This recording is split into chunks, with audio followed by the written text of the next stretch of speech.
Hello, Bear Cubs, and welcome back to another episode of Secondhand Therapy. We need to remind you that we're not therapists, we're not experts. That's right. We're just two guys. Just two guys going through it. Trying to figure it out. We have a guest today. Ooh. We have an incredible guest today. Yeah.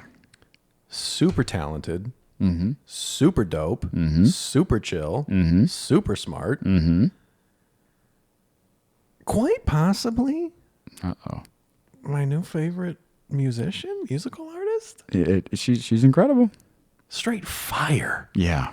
Hanorah is in the studio with us today. Yeah, we were lucky enough to grab her while she was here on tour in LA, and Yep. we sat down with her and had a fucking incredible conversation. Yes, and we have to give you a trigger warning here. So this episode, we will be talking usual stuff, mental health, depression, anxiety, but we will also be dipping into discussions revolving sexual assault. So if that is triggering for you, just know it will come up. But thank you for being with us and enjoy the episode. Enjoy the show.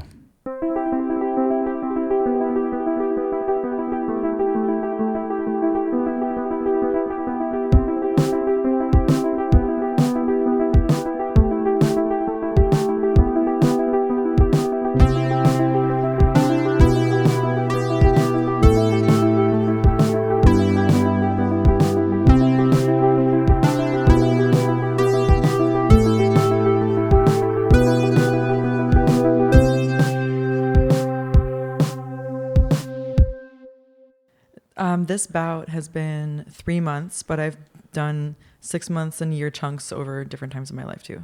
Yeah. Yeah. I like how you use the term bout. Like it's a battle. Like, Yeah. I've been fighting in therapy for 3 months now. I have been fighting for my life for 3 months now. Yeah. What brought you into this bout? It was relationship anxiety, funny enough. Shut up. Sorry. No, it's all right. Let me introduce you to Lou. Yeah. Yeah, it was relationship anxiety because I had a relationship and about a year ago and it ended badly. There was some, not a bad person, but certainly not dealing with his issues, and it turned into a big mess. There were some addiction things involved in there, and that can get messy really quick. And so just the prospect of getting close to another person again in the context of dating brought actual heart palpitations and like deep self-sabotage. So I thought maybe I should talk to somebody about this. Oh, wow. Yeah. So actual physical reactions to Yeah. these emotions that you're having. Fleeing the scene. Wow. Like dates or what? Yeah. Just like Oh. leaving dates. Yeah. I did that a couple times. Yeah. Hey, good for you. I like it. I like to ghost in real time. Yeah. At least they know where they stand. There's no Yeah. confusion. Yeah. She's gone. Right on. Yeah, I actually great. talked about something like that in therapy recently in that in ways that when you have trauma in your past, it can directly affect your central nervous system, which can come in like heart palpitations and things like that, anxiety and fleeing. Yeah, it's So, a real body thing for me, the anxiety. It's it feels like there's a real emergency even when I'm just sitting, or at least it felt that way, even when I was just sitting at a table talking to a person over like a salad.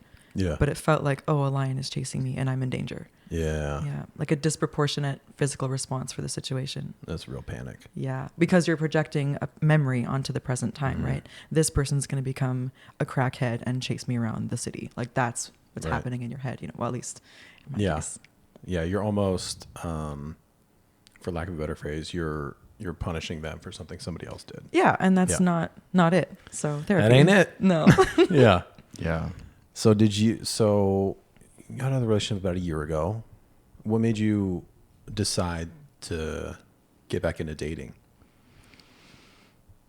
I think just I don't want to stay closed off forever and stay in the comfort zone. I don't think that it's good for me to just repeat my little routines and only see friends and only write songs, play my shows, and just not ever open that door for myself again. I don't think that that's healthy to just avoid the wound. Yeah. So I thought if I do meet somebody and they're really amazing, I know that I won't be ready if I don't excavate and clean the wound. It's a great way to look at it. Yeah, proactively. And then a month later, I met someone and I was like, oh, here we go. Here's the playground upon which every single attachment issue and insecurity and trauma is dancing. Yeah. Yeah. So are you currently attached to like seeing somebody?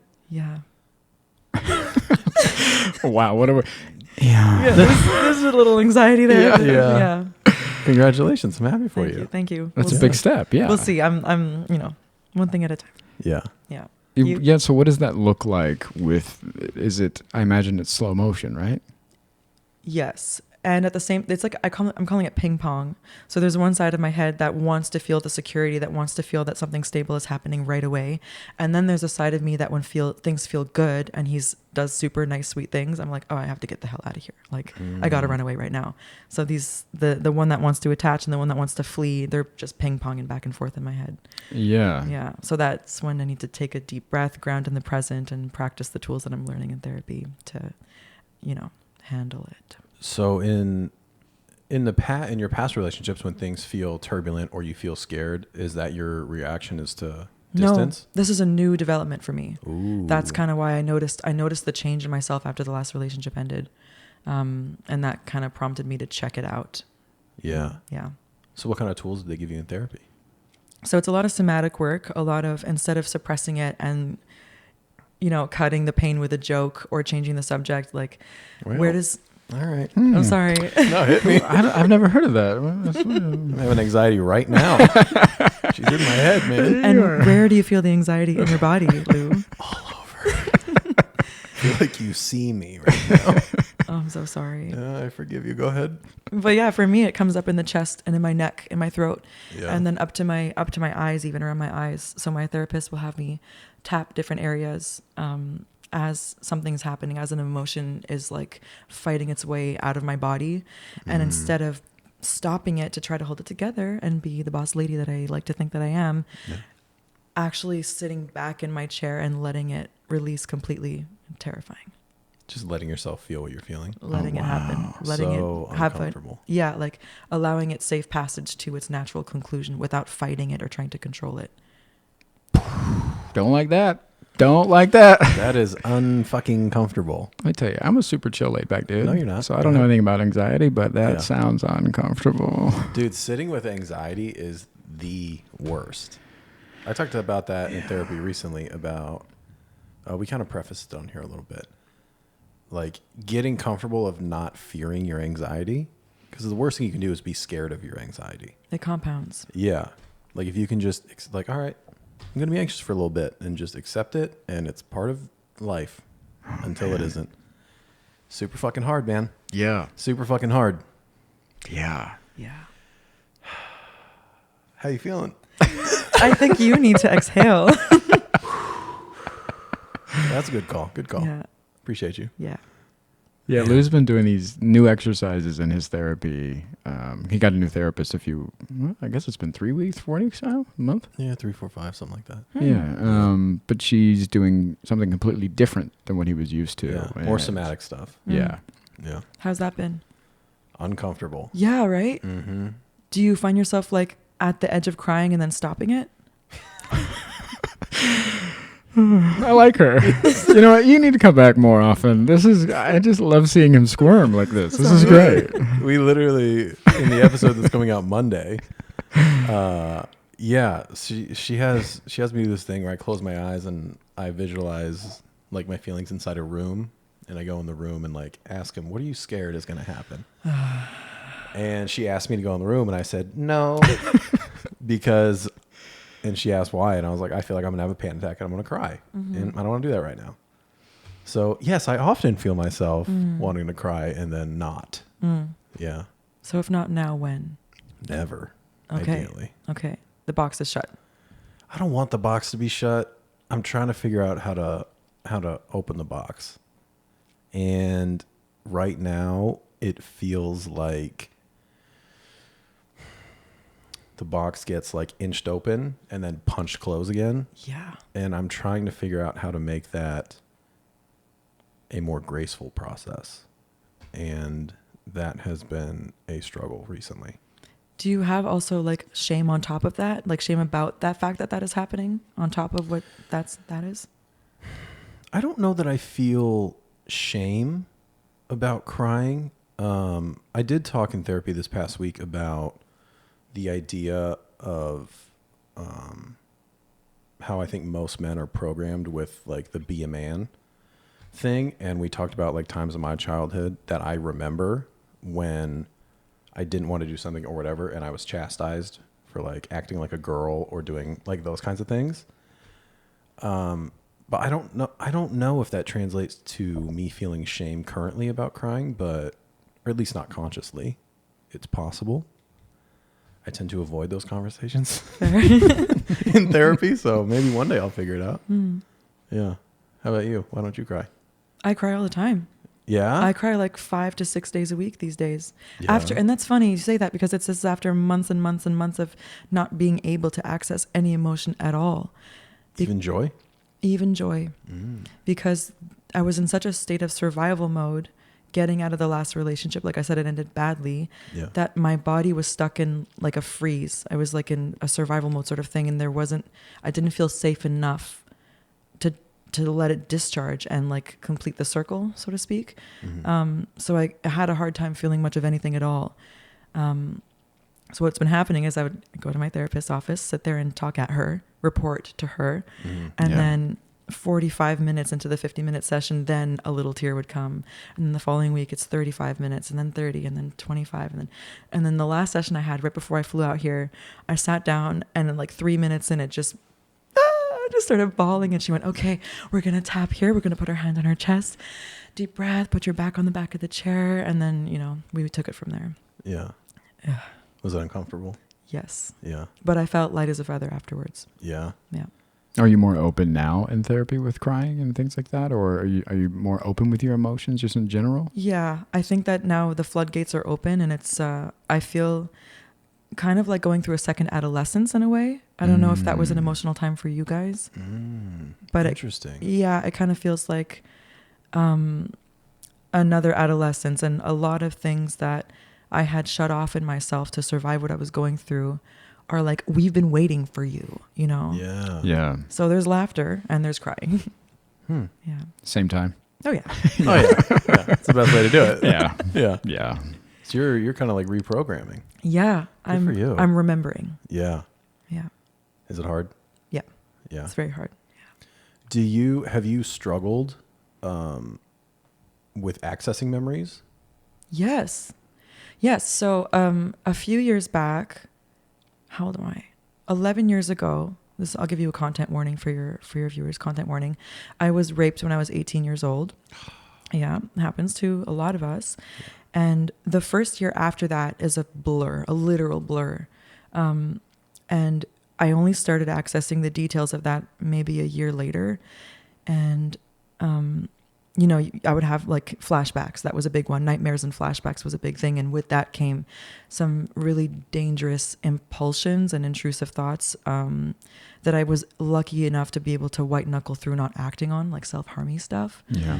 And then one day I just got really angry that my life was in shambles, and anger is a really great way to shake the rain off, And then once I was angry because what happened wasn't my fault and my life shouldn't be a mess right now. That's not fair. That was unjust what happened. Once I hit anger, then I was able to feel the grief and the sadness and the, all the other things, that disappointment and violation, all the things that come with something like that. And it was a lot. So I started writing songs to kind of process and cope with that, and then perform those songs. And that's when things started to really unlock for me after that major trauma, like major traumatic event in my life. Were you writing about those situations and those emotions and then performing those? Yeah, I was. Yeah. And at first I didn't have the courage to say explicitly what it was I was writing about. So it was cloaked in really obtuse metaphor. And then one day I wrote this song, and the chorus is just, it wasn't my fault. Yeah. Repeated, it wasn't my fault, like just repeating that and singing that on stage, especially initially early on in my career, to fellow college age people, young women who were also holding a similar pain. Oh, something's happening here. Like they would come up to me after the show and talk about their experiences, like just telling me what they'd gone through. And then I saw, okay, this is affecting more than just me if I talk about this. And this was back in like 2015, 2016. Yeah. Before Me Too. That's when I noticed that. Yeah, I Wow. went through a similar thing with grief. I started opening up about losing my parents on stage and going to therapy and suicidal isolation, like all these things. And two things. One, doing that every night on stage is it's good and bad. It feels great some nights, and other nights I remember coming off stage and just going in the green room and just bawling my eyes out. I couldn't even go and do meet and greets or anything like that. It just, the emotion takes over. Totally. But two, something I talk about a lot is connecting with an audience in that way and opening up about something that is so dark, and you don't realize how many people are hurting or affected by that, or that connection that you have with somebody after a show is really eye-opening. We're really not alone. Yeah. And you feel, because with the things that we carry, we feel so isolated. It feels so heavy. And then when you start opening up about it and you find those connections, and especially in large spaces like crowds and performing and stuff like that, man, it gets lighter, and it feels like more people are carrying it with you. Yeah, you're sharing the load. Yeah. Yeah. That's huge. Yeah. Have you found it to be easier then moving forward, performing more and more? Did it get easier to express those emotions? And I think that after a time, I don't know if you've experienced this, transmuting grief into another art form. There's freedom. There's also like a physical release of performing on a stage, and no one takes the mic out of your hand, and that's extremely affirming and important. And then something happens where enough time passes and you perform about it enough times, and it takes on a life of its own, and it stops feeling as connected to the initial event or memory. it doesn't belong to you anymore. Yeah. In a weird way. Yeah. Now it's a song, not a memory. Now it's a melody and some lyrics, and not the worst thing that ever happened to me. Yeah, it belongs to a lot of other people now, because they're connecting, they're relating, that connection is taking, again, it's getting carried by more and more people, and so it's less yours. Exactly. It's less about reliving or trying to transform the experience, and it's more about the new thing and moving forward and not staying stuck in the past, for sure. Yeah.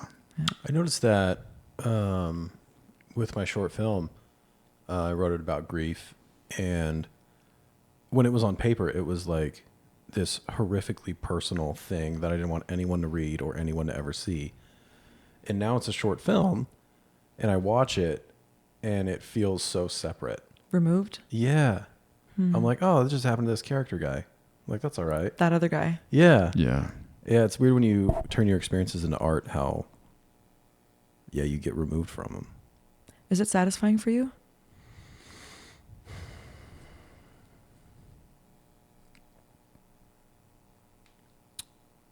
Professionally, yes. Personally and emotionally, I think so. Yeah. Yeah. It's different though, right? Yeah. It's different than you expect. Mm-hmm. Yeah. How about you? Satisfying? Initially, yeah. And then it became my job, and that kind of threw a wrench into things for a minute. But yeah, I think like jumping around on stage with a live band behind you puts you back in your body when you're stuck in like a memory loop or a trauma loop. It's a really good way to get back into the present, for sure. But that's a totally different medium than filmmaking. Yeah. Totally different. Yeah. Same company, different division. Yeah. Yeah. Since speaking out about the trauma and everything else, do you feel the pressure now to have a voice for that moving forward? That happened for a while. Yeah. I also spoke on television and on radio a lot where I'm from about it. And then this funny thing happened. Like, it stopped having the same weight in my world as it did, because enough time had gone by, and maybe because the truth had been spoken. There wasn't any smoke and mirrors over the experience anymore. There was no more shame. Yeah. And when that went away, I stopped feeling the need to talk about it as much. And I naturally gravitated to other subjects in my work. So now I answer the questions I feel like answering, and it comes up, and it's good that it comes up, because the problem still persists. Yeah. Yeah. But it doesn't feel like I'm ripping at a scab every time I sing the songs. Like I thought it might feel that way, but it doesn't. I want to ask you a question. Okay. I don't know if this is appropriate, and I also understand that this is coming from a straight white male brain. Hit me. Do you think, because we talk about grief a lot because it's something that we share, and how it's never something that goes away. Yeah. The pain of being the victim of sexual assault, is that something that you can ever heal from, do you think?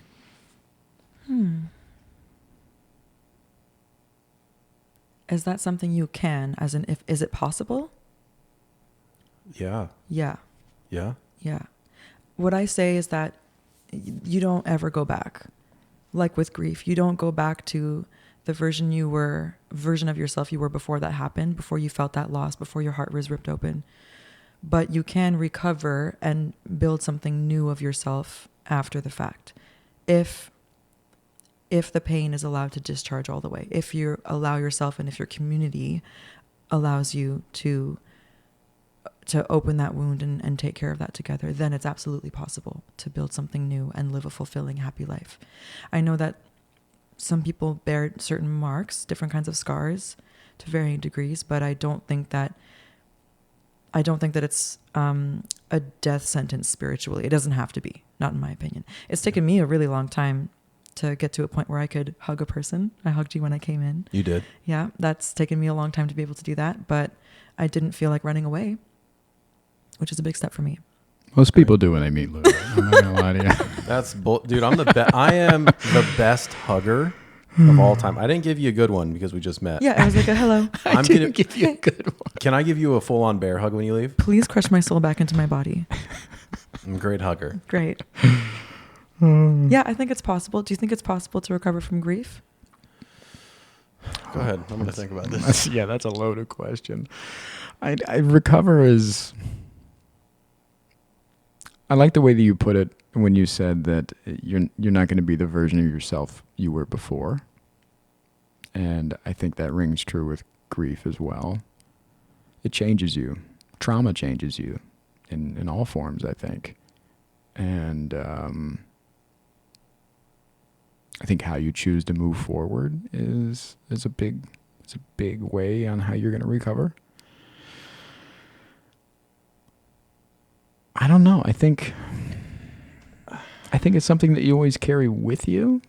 I think it's always going to be a part of me. And I think you choose on how big of a part that's going to play. Yeah. So I'm going to say no. She kind of fucked me up. Yeah. Yeah, you kind of fucked me up. Sorry. What part? The first 15 minutes, really. Yeah. Since we started, just the thought and the idea of, because I've always thought when I think about grief, I understand that for the rest of my life, there are going to be times when I'm really sad about it. Yeah. And I'm always going to feel it. But then you kind of framed it in a way that it's really just about how you live your life. And yeah, I can still feel these things and they are going to weigh on me forever. But if I'm still able to live my life the way I want to, does that mean I'm healed? What is healed? Fuck if I know. That you fucked me up. Yeah, I think that's what it is. You're choosing how much energy and space you're going to give that for the rest of your life, whatever that trauma is. And without suppressing it too, and without avoiding it is the trick. Well, you got the wrong guy over there. I saw you take a deep breath and hold it when I said that. Yeah. Captain Suppression over here. Quiet. I'm open. Really? Sure. Come on, man. Come on. It's hard. It's hard not to suppress. Shut down. Yeah. And fuck. But that mechanism is there for a reason, to protect you. Your protectors. Yeah. As long as they're useful. And then when they're not, then that's when I dug. Yeah. That comes up in therapy a lot. Like in the instances when she's like, "Hey, let's go in the room." And I go, "Absolutely not." And she's like, "Okay, so you're having a protector come up right now to protect something let's let that protector know that it's okay. And we know you're just doing your job. Yeah. And I try to do that. And I'm just like, all right, man. I love that. I love that you give it a name. Mine's the recoiler. Yeah. The recoiler, yeah. Like people are trying to like love her and be super nice to her and bring joy to her life, and she's just like dodging lasers like in the Matrix or whatever. No, get away. Yeah. Yeah. I'm the protector. What do you got? Oh, you're mostly doing talk therapy. Yeah. Yeah. We're not getting into exercises and things like that, which Lucky bitch. I don't know if I want that or not. I do and I don't. Sure don't. Sometimes I hear how scary the room is, and Yeah, I'm I don't like, like I the don't want to room. go in there. But also times I'm like, well, is talking enough? Doesn't feel like it. I got a thought. Nope. Buddy, I'm telling you, I can talk Yeah. about things that have happened all day long.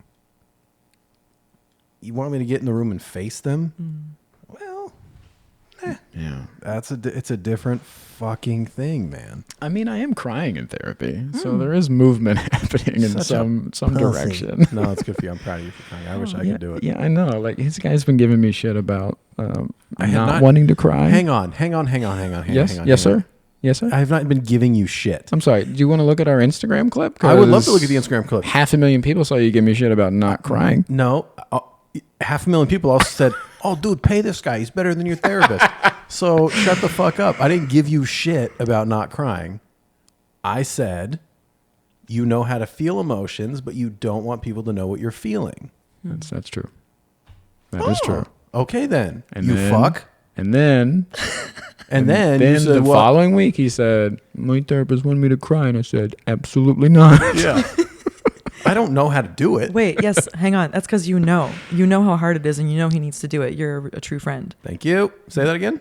You know how hard it is, which is why you know that he needs to do it. I'm sorry. You don't have to do No, that. the last Don't- part. Say the last part. You're a true friend. Thank you. Well, you've done it now. The amount of I'll comments we I'll get. never hear the end of it. Because I know I'm a good friend. And all these motherfuckers in the comments going, why is he mean to you? Why he shouldn't push you like I am that? in an abusive relationship. Oh my God. Such This an is idiot. abuse. Conflict is not abuse. Thank you. God damn. You know what? I take it back. You're not allowed to come back. At first, I was like, she's great. Let's have her on more. And now, banned from the I'm show. literally like, this is my Worth new it. co-host. Buddy, you're gone. I knew it. You're done. You're out of here. Oh, God. Yeah. Question for you, Lou. All right. You know what's in the room. That's not a question. So, So nervous. why are you afraid?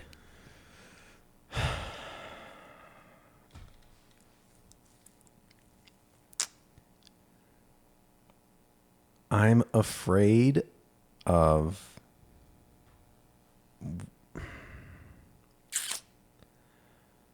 a lot. I'm afraid of a lot.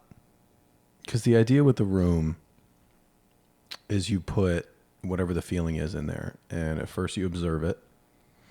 See if it has shape or color or anything like that. And you go in the room with it. And you're supposed to, talk to it and interact with it. I'm afraid. I'm just afraid it's going to be too much. And like I talked about recently, I haven't had a massive panic attack in a while. And I just don't want to do it. What's a while? Couple years, 2 years. Oh, so you're afraid that it's gonna take over. Mm-hmm. Oh. Yeah. And I remember what that's like because I used to have a massive panic attack twice a day. Oof. And I haven't done it in a while. And I don't want to do it again. Do it. You make it sound like it's a choice. I don't want to do it. Hmm. I don't want to do it. And I know I will eventually because it's part of the work. And if I'm serious about becoming a better man and being the man I want to be, I have to do that work. I guess I'm just hoping that maybe one day I'm going to walk into that room and feel really brave. I think that's what the hope is for now. But if that day doesn't come, then I'm just going to have to choose to be brave, I guess. Yeah, isn't bravery doing it scared? Maybe. Yes, shut up. You know what? She's back on. She's let her come back on. I like her again. Yeah, of course that's what bravery is, but I'd rather just feel brave because it doesn't seem scary. And then I guess that's just bravado. That's not even bravery. One step at a time then. Yeah. Oh my God, now you did it. He held his breath. Yeah. I have a question for both of you. I'm super curious about this. Have you felt any conflict with between self-improvement and self-acceptance in the therapy journey? One more time. Hit me with that again. Have you sensed any conflict between self-improvement, better man, I got to do better, be the person I'm supposed to be, and self-acceptance in therapy or in general? I don't think conflict is the word. Or how do you navigate that? How do you navigate those two things? What do you think I mean when I say better man? I'm not sure. I don't know. When I hear people say things like that, I wonder if it's like wrapped up in an industry of wellness and like a, hamster wheeling, trying to perfect the personality sort of thing, or if it's, I don't know. It's individual. Some people sincerely mean face their shit, recover, and kind of become at ease with themselves. So some people use that word differently, which is why I'm asking the question. Why wasn't your question, what do you mean by better man? Perhaps I made an assumption. I don't know. Interesting. I was just curious. I was curious. What is your definition of better man? I don't think I have a definition. I just, I'm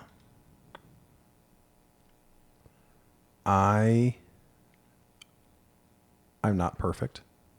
I know I can never be perfect. I don't want to be perfect. But I can be a better man in the sense that I don't think I'm who I deserve to be yet. I struggle with empathy because I overthink.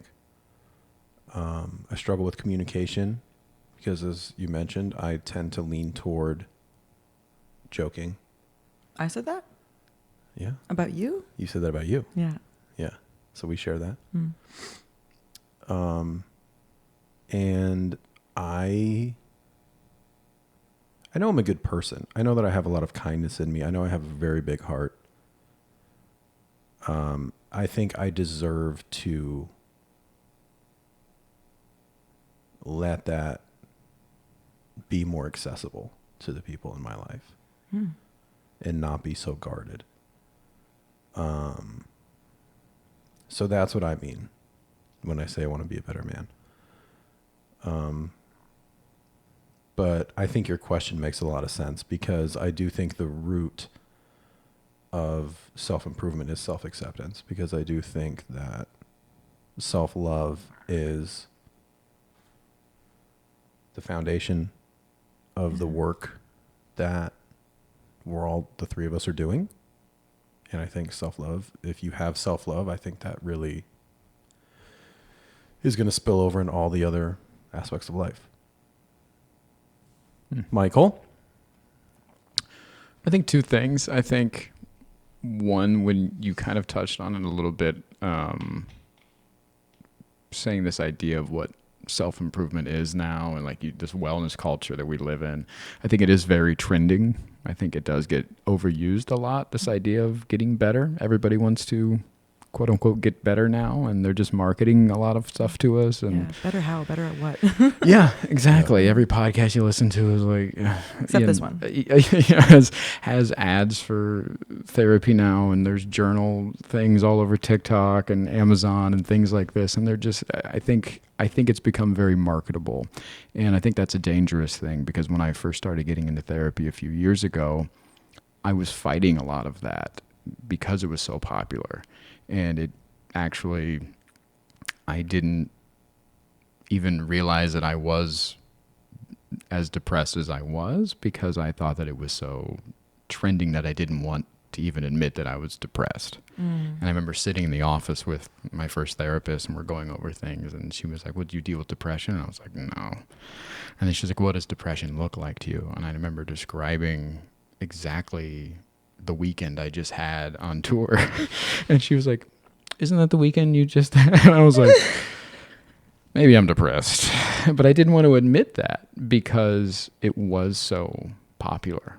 So I think it is, I think a lot of, but that's the gift and the curse, right? Because it needs to be more popular so people are more aware of it, so they actually do it. And the people that need it do it. So your experience didn't align with kind of how it looked, Yeah, what you were seeing out there, kind of thing. absolutely. And this year I've been doing a lot of work on myself, and what I'm trying to do, and we just talked about this, was being more clear on what your goals are. Because I think a lot of times we get lost in this idea of like these bigger than ideas of just like, I want to get better, or I want to feel this way, or I want to not cry when I watch, puppy commercials or whatever the fuck you got going on. Yeah, thinking about more clear about like, what am I actually after? We were just working on this in therapy this week. What am I actually after? What is the emotion behind that? And is there a different way to get there and still get that emotion, or when will you be satisfied, kind of thing? Because a lot of times, again, we miss the target because the target's just fucking big. We're like, I just want to be happy. Well, what the fuck is happy? Happy is huge. Yeah. And so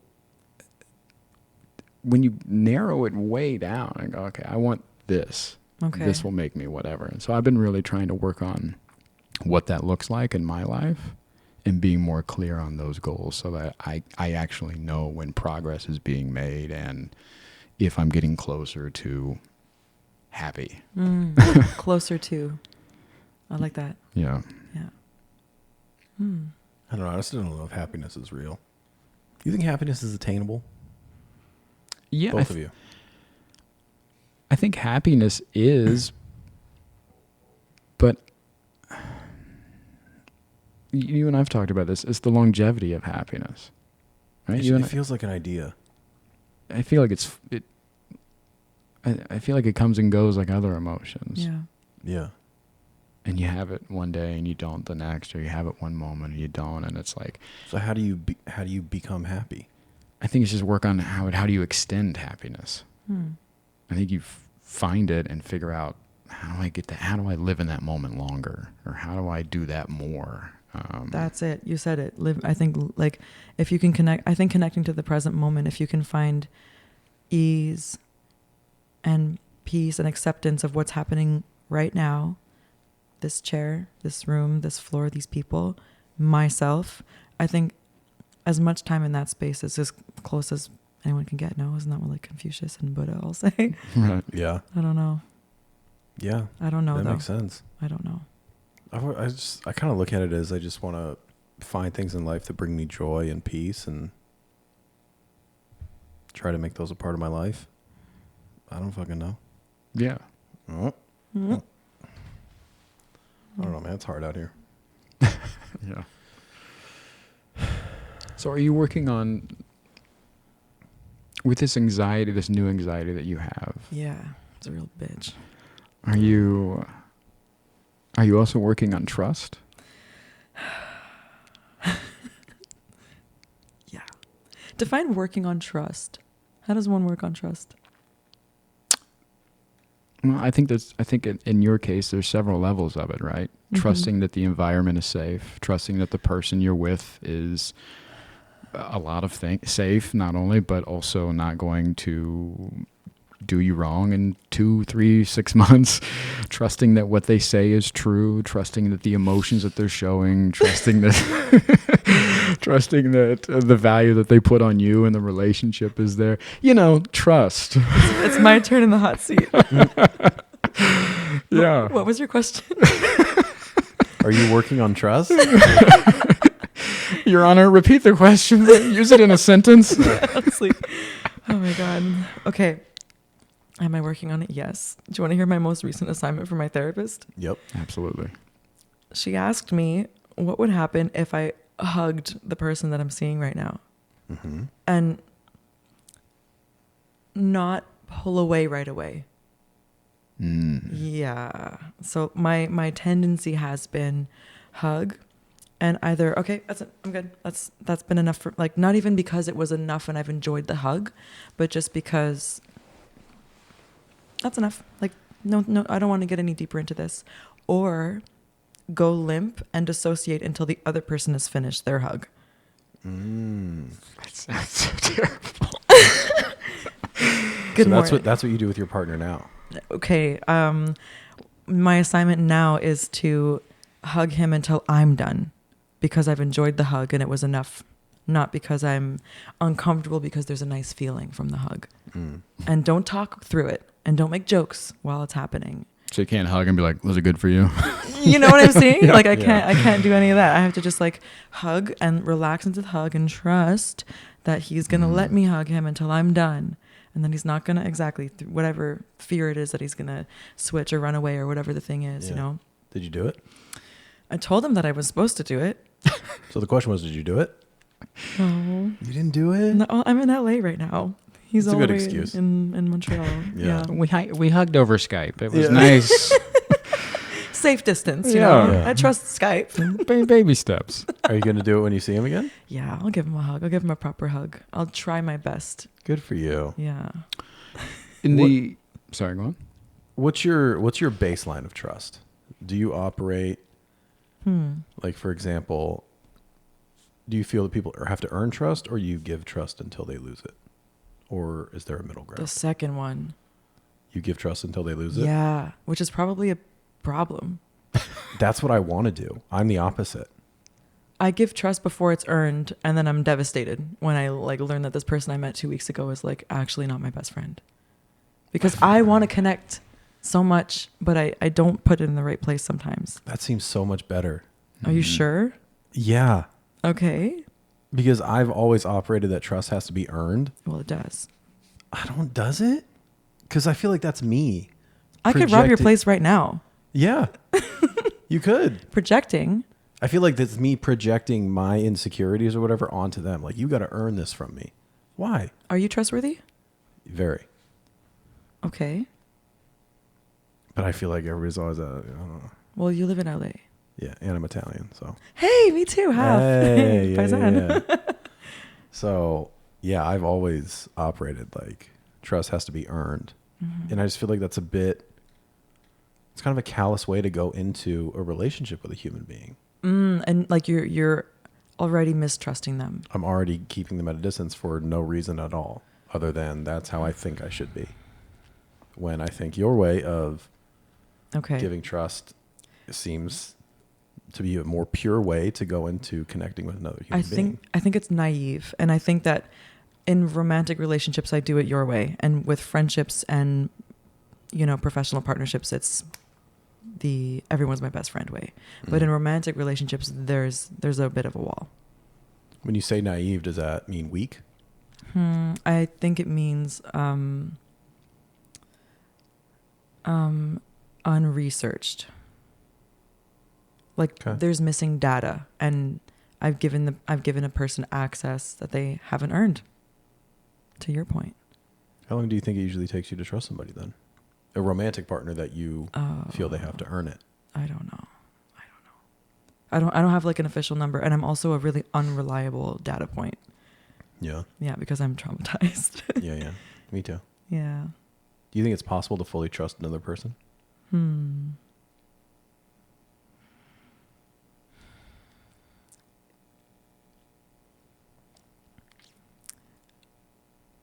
I think that I will trust a romantic partner no more than I trust myself. So because I've at times viewed myself as someone who has acted against her values or best interest, like in my last relationship, staying longer than I should have, for example, I've inadvertently fostered a distrust of my own judgment or an ability to act in my own towards my own health and safety. So how can I trust a person in front of me if I don't trust my own actions, my own instincts? Yeah. So self-trust, something you're working on as well? Yeah. That's part of the hug thing. Like, when am I done with the hug? Yeah. How does that feel like for me? I guess that, and I don't want to tell you how you're feeling, but to me it sounds, that doesn't sound like trust to me, the hug thing. That sounds like almost just letting yourself be comfortable. I guess, no, that could be That too, trust. though. It's because I don't trust that it's going to last or that the person's going to stay nice. So you're trusting your instincts of you're Yeah. pulling away at the right time. Yeah. Oh, Yeah, that's it. interesting. Yeah, it's my own instincts. Do you find that women want what they actually say they want when it comes to vulnerability in men and emotional access and those things? Or do you feel like it's all just a talk? I think about this a lot. I think about this a lot because in my last relationship, I was hoping for clearer communication and openness from the person I was with. And then what he brought me was like terror, like terrifying. Yeah. And I think that we like the idea of the closeness that would come with someone who is more emotionally open and available. But we are also perhaps not always equipped for what's actually under the surface, because I don't have the experience of being a man or boy and being told, be a man, don't cry. All the things that you guys are, the programming that you get, the socialization that you get, it's not an experience that I have. So I think that a lot of the times we can be ill-equipped. I don't think that means that we should stop being honest with each other and communicating, but I think that understanding that there is a natural learning curve with any human being that has a different experience from you is like a step, and at least trying to get to the point of that, right? like connecting without judgment and with curiosity and compassion. I think it's hard. I think a lot of times too, I think it's the duality of the strength with being vulnerable too. So I think that they want men to be open and vulnerable and show these feelings and talk about them and express themselves, but without the responsibility of those emotions and things. So I don't think it, because oftentimes women in relationships end up being caretakers for men. And I think it adds another layer of like, oh, I'm already doing X, Y, and Z, and now I got to hear about him feeling, this way or that way about work or family or this or that, and it piles on instead of just being an addition to or whatever. Hang on, this is a breakthrough for me. I didn't.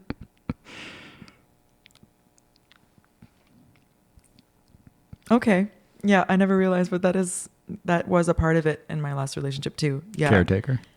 I knew that I was a caretaker, but I didn't realize that was a factor in my lack of space. Like, I wasn't able to hold space for the emotions that were happening because I was tapped out.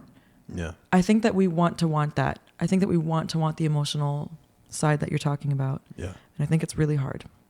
Yeah. Yeah. I talked about that with my last therapist, and I kind of put him on the hot seat. I was like, look, with your female clients, what, do they want what they say they want? And he's like, they all say they want it. And he said, basically, it depends on how much work they've done on themselves, whether or not their actions are matching their words. And what modeling they've had for males in their life expressing emotion, whether they're talking about it or emoting in front of people. Like, is there a father that's throwing things at the wall? Like, is that what emotion looks like for them? Or is it shut down and avoidance? Is there a healthy model? If there is, amazing. Then I feel like those girls are probably doing okay. Yeah. But for those of us that have not had necessarily consistent, healthy modeling of men showing and expressing emotion, then it can be, we want that because we had chaos, but then we don't know what to do with it. Yeah. Yeah. His takeaway was kind of what you were saying, that women want a man with emotional capacity and sensitivities, but mostly around their feelings. They want the man to be able to process their emotions and be open to hearing their emotions. But as soon as the emotions are coming from his, that's when it becomes too much. Oh, shit. So they want men to be sensitive and capable of hearing, but they don't want men to be expressive of themselves. That's where it becomes too much for most women. Why do you think that is? I don't know. I think, I don't know. I think maybe to the point we were talking about, maybe women want to feel less like a caretaker and feel like more of an equal in that they're also being taken care of. Because I think, it's got to be exhausting. Feel like you're taking care of a grown man a lot. Depends on the relationship, but it can be. Yeah. Yeah. So I don't know. But relationships are hard, so. Yeah, that's a tricky one. I'm going to think about that for the rest of my month. Yeah. The rest of my life. The rest of my life. No, I think no matter what the answer is, I think it has to start in the circles of men, right? And we're talking about emotion, like how to regulate them and how to express them properly, and also how not to burden them with your partner and other things. So I don't think that women can teach that to men. I don't want to add that to the list of jobs for women, but I think it starts with the circles of men. And how do we teach each other how to regulate emotions, how to express them properly, how to show things besides anger and shouting and all these things. And I think we're getting a little better at that. Not great. I mean, but I think that men are being more expressive with each other. We're seeing a lot more of kind of this guy love happening. I love it. It's I love more guy acceptable. love. Yeah. But it just hasn't gone out to the whole nation yet. It's in pockets still. They haven't downloaded the update. Yeah, exactly. But I feel like more than getting men on board, isn't the first step getting men to be even interested in listening and learning? Yeah, and I think that is I think the call has to come within the house. You know what I mean? Like we have to check each other, and I think a lot of times in circles of men we don't check each other. I think a lot of times we just go, oh, everybody, not everybody, but a lot of friend groups have the guy where you're like, fucking Bob's fucking crazy, or whatever. Like this guy has gone rogue a few times, and we just go, that's fucking Bob, instead of checking Bob and being like, hey man, why are you acting this way, or what are you doing, or that's not cool, or whatever it is. The hard conversations that we have to have with our friends we're not having because we're dudes and we don't give a fuck. It's like, whatever, that's Bob. Bob's crazy. And instead of checking him, and I think that's where it has to start, is we have to start doing that in our own circles, and that will get other men interested. So you think the first move is checking Bob, not asking Bob, hey man, do you ever have any interest in not reacting that way? Well, don't start talking while my mouth is still going, right? And we know that. Well, I already know the answer, so go ahead. Go ahead. No, hit me. I'm using check as like check in. Yeah, just not as harsh as I think you're taking it. Lou's a very literal person, so words have meaning. So, so I'm just using check as like in any way you want to take it. So if you want to do the soft approach, or if you do want to actually like sit Bob down and be like, "Fuck you doing?" Either way, as long as there's action happening. I don't think there's any action happening a lot of times. Question for both of you. All right. Did either of you start therapy because somebody else told you that you should? Nope. Can't remember. I don't count. But like, did somebody go, you should go into therapy, and you went, oh, and then you called a therapist? I don't. Me? She's like, bro, this shit works. You got to do it. Because I've tried therapy a few times. It's been hard to get into here in Los Angeles, and it's also been hard with tour schedules and all these other things. I mean, you get that, and so it's like I don't know the initial start of it, but definitely in this most recent bout with therapy, people are like, are you in therapy again? When you get into therapy? I'm like, no. Okay. And was that the reason you did it? It was something that I wanted to do anyways. Okay. And get back into it, because I did enjoy my experience the first time around when I actually got in. I had a terrible start to therapy and got moved around a lot and just like wasn't great. And then during the pandemic, everything was shut down, and I was doing BetterHelp. And I always joke around that it was not better or help. Every podcast out there has an ad at the beginning of the thing like, you should get better help. I'm like, nobody should have better help. As soon as capitalism hit mental health, Oh, you're just dude. like, dude, fuck this. It is the Walmart of therapy. Oh my God. So so that was like a weird placeholder, but it got me motivated to be like, okay, I need to actually But you get in did real therapy. You did start BetterHelp because of your partner, no? Yes. Yeah. How did that happen?